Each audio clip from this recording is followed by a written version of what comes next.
जी बिस्मिल्लाहिर्रहमानिर्रहीम। और बेटा जी पहला लेक्चर है, पहला ही चैप्टर है, ठीक है। तो पहला चैप्टर है मैट्रिसेस के मतलब क्या है। तो सबसे पहले हम पढ़ेंगे मैट्रिक्स की डेफिनेशन। मैट्रिसेस है मैट्रिक्स की जमा। अगर मैट्रिक्स की जमा करें तो मैट्रिसेस बनेगा। तो सबसे पहले मैट्रिक्स की डेफिनेशन पहले मैं आपको सादा तरीके से समझा देता हूँ, फिर उसकी डेफिनेशन लिख लेंगे कि ए मैट्रिक्स इज आ रेक्टेंगुलर अरे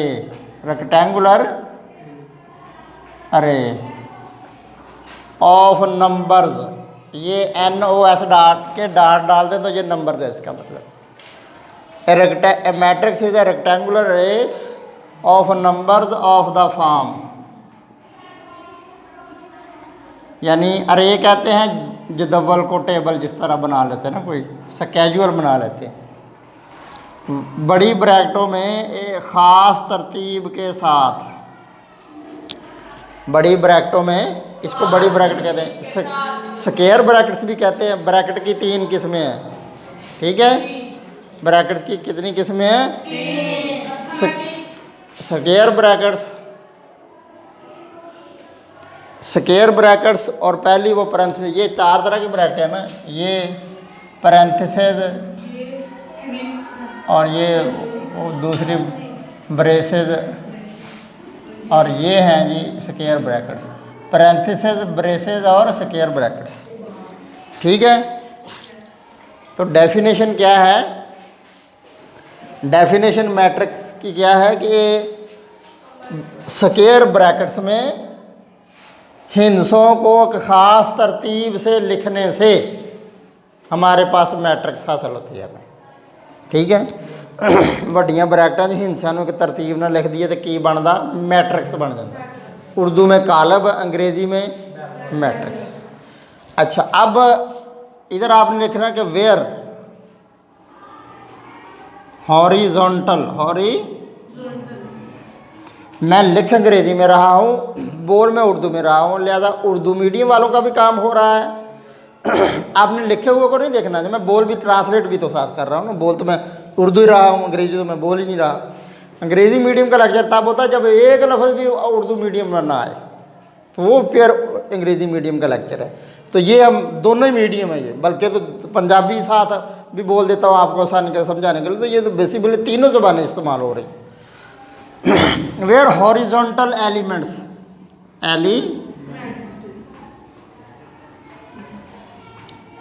are called rows and vertical elements are called columns। ठीक हो गया। हॉरिजॉन्टल एलिमेंट्स को क्या कहते हैं? रोज। और वर्टिकल एलिमेंट्स को क्या कहते हैं? अब मैंने कहा कि वेर हॉरिजॉन्टल। अब हॉरिजॉन्टल एलिमेंट्स कौन से हैं? इधर देखें ज़रा। इनको कहते हैं हॉरिजॉन्टल एलिमेंट्स। इनको क्या कहते हैं? हॉरिजॉन्टल। और इनको कहते हैं वर्टिकल एलिमेंट्स। यानी ये क्या है? Vertical elements.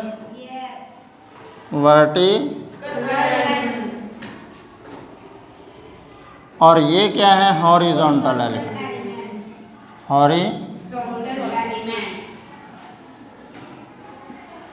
यानी उर्दू में होगा उफ़की अरकान और अमूदी अरकान। ये अमूदी अरकान है, ये क्या है? उफ़की अरकान। अच्छा, इनको क्या अब ज़रा मुझे बताएं, इसमें रोज़ कितनी हो गई? मैंने कहा हॉरिजॉन्टल एलिमेंट्स को कहते हैं रो। तो रोज़ कितनी हो गई? और कॉलम कितने हो गए? ठीक है। सो इन above matrix two rows हैं and two columns। सही है। ਹੁਣ ਇਹਦੇ ਚ ਕਿੰਨੀਆਂ ਕਤਾਰਾਂ ਹੋਈਆਂ? 2 ਹੀ ਕਤਾਰਾਂ ਤੇ 2 ਹੀ दो ही कतारों से दो ही कालम, ठीक हो गया। अच्छा, उसके बाद अगली डेफिनेशन है बेटा जी, अगली डेफिनेशन, अगली जो डेफिनेशन है वो ये है,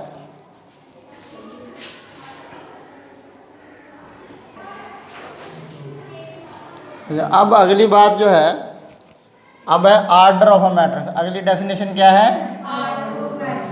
ऑर्डर ऑफ मैट्रिक्स, मैट्रिक नहीं मैट्रिक्स।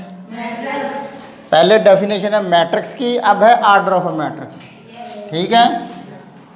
तो लेट एम, ये एम है, B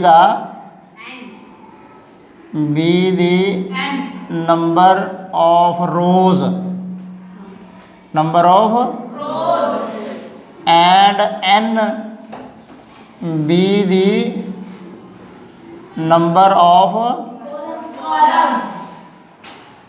columns in a matrix, then order of matrix is equal to क्या होगा? m by n।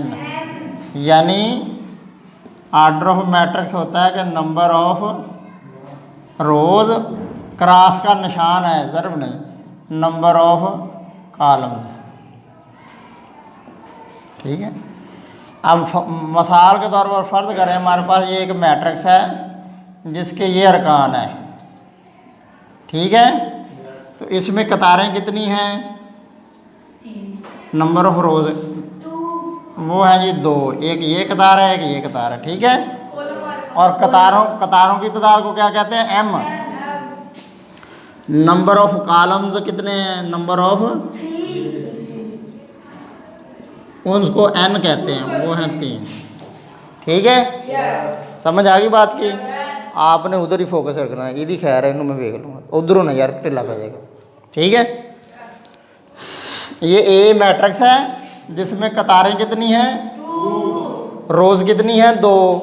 कॉलम कितने हैं? 3। तो हम अब कहेंगे कि ऑर्डर ऑफ ए जो है, ऑर्डर ऑफ ए वो क्या हो जाएगा? 2/3। इसे क्या कहेंगे? 2/3। दूसरे अल्फाज में अगर किसी मैट्रिक्स का ऑर्डर दिया हुआ हो तो हम बता सकते हैं कि उसमें रोज कितनी है और उसमें कॉलम कितने हैं। मसलन अब हम इसको देख के बता सकते हैं कि जो पहला डिजिट होता है वो रोज़ की तादाद को ज़ाहिर करता है, जो दूसरा डिजिट है वो कॉलम्स की तादाद को ज़ाहिर करता है। मिसाल के तौर पर मैं अगर आपको कहूँ कि किसी मैट्रिक्स का जो ऑर्डर है वो है 4/6 हैं, तो बताएं उसमें कॉलम कितने होंगे?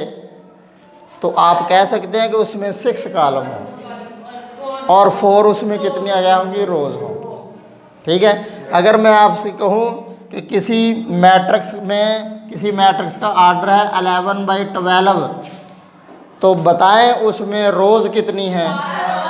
रोज़ उसमें 11, रोज़ कितनी है? 11 और 12। समझ आ गई बात की? ठीक हो गया। इसी तरह अगर मैं कहूँ कि किसी मैट्रिक्स का जो ऑर्डर है वो 9/8 है, तो बताइए रोज़ हैं उसमें 9 और कॉलम कितने? ये जो क्रॉस का निशान है ये जस्ट क्रॉस का निशान है, it does not mean multiplication, okay. इसका मतलब ये नहीं कि तुम 8 नाम 72 कर दो, ऐसे नहीं करना आपने, ठीक हो गया। तो ये अब ऑर्डर की समझ आ गई।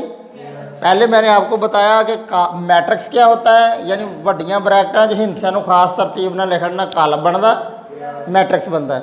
तो मैट्रिक्स के जो हॉरिजॉन्टल एलिमेंट्स हैं उनको रोज़ कहते हैं, जो वर्टिकल एलिमेंट्स हैं उनको कॉलम कहते हैं। फिर मैंने बात बताई आपको ऑर्डर ऑफ द मैट्रिक्स, कि मैट्रिक्स का ऑर्डर क्या होता है? ऑर्डर होता है number of rows, cross multiplication का निशान क्रॉस का, और नंबर ऑफ कॉलम्स। यानी ये क्या कहता है? ये किसी कॉलम की तरतीब जो है उसकी अरेंजमेंट बताता है, ऑर्डर ऑफ द मैट्रिक्स। उसके बाद बेटा जी टाइप्स ऑफ मैट्रिसेस क्या है? टाइप्स ऑफ मैट्रिसेस, कालमों की अक़साम। आपकी उर्दू की बुक में आएगा कालमों की अक़साम। अब पहली किस्म है बेटा जी, उसमें कालमों की अक़साम है जी स्क्वायर मैट्रिक्स। पहली क्या है? उर्दू में आएगा मरबी कालम। उर्दू में क्या आएगा? मरबी कालम। ठीक है।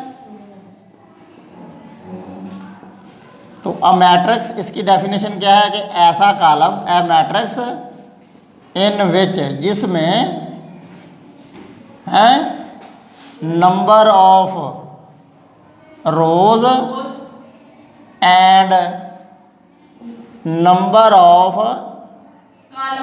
कॉलम्स आर सेम, यानी जितने उसमें कॉलम हैं उतनी ही कतारें हों। ठीक है। मसलन ये है जी 1 2 3 4, इसमें m क्या है 2 और n क्या है वो भी 2, यानी कतारें भी 2 हैं, कॉलम भी 2। तो ये हमारे पास क्या हो गई? स्क्वायर मैट्रिक्स हो गई। ये क्या हो गई हमारे पास? अब बात की समझ आ गई कि स्क्वायर का मैट्रिक्स क्या होती है, मरबी कालम क्या होता है। उसके बाद दूसरा है बेटे मुस्ततीली कालम, रेक्टेंगुलर मैट्रिक्स। रेक्टेंगुलर, ठीक है, इसे कहते हैं मुस्ततीली कालम। मुस्ततीली, तो अ मैट्रिक्स ऐसा कालम इन विच, जिसमें क्या हो number of rows and number of columns are not same, जिसमें बराबर ये ना हो। मिसाल के तौर पर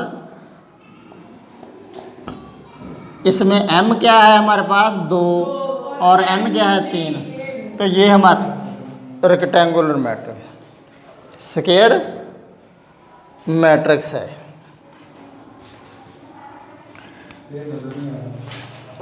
ये भी नहीं आया? अच्छा, अब देखें m क्या है इसमें?